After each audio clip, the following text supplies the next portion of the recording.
Hey guys, sorry for the informal setup here, but I was just driving and I had something that I wanted to share with you guys.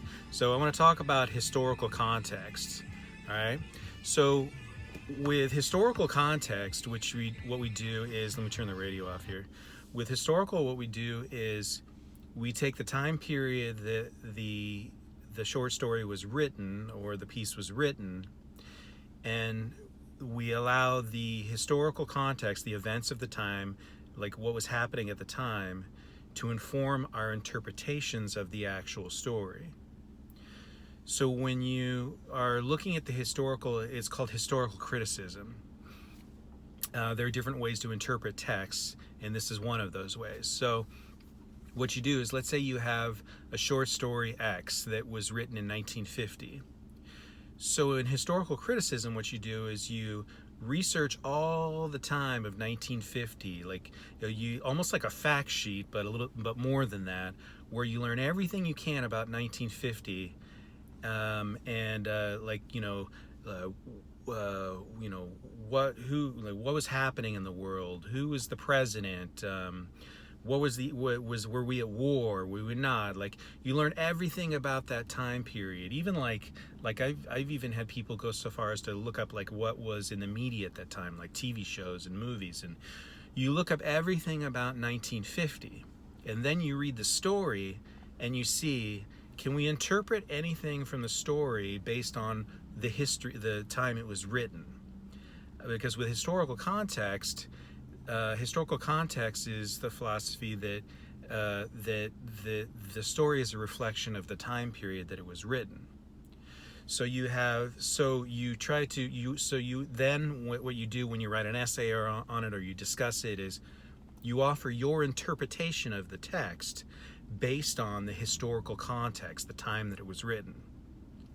So then there's actually two levels. That's the first level. So the second level is a little bit more complicated. Let's say that you have a story that was story Y, that was written in 1974, that takes place in 1974, but it was written in 1990. So with historical criticism, what you do is you actually look up 1990 as the primary historical context.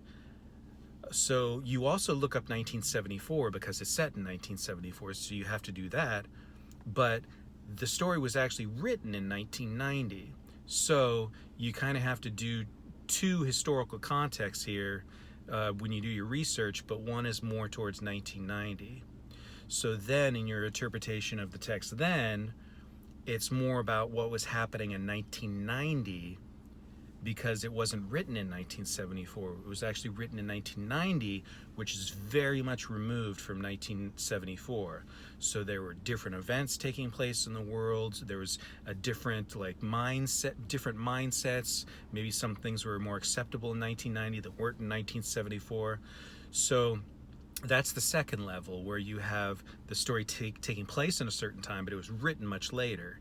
So that later time actually is the primary focus of your historical context. All right.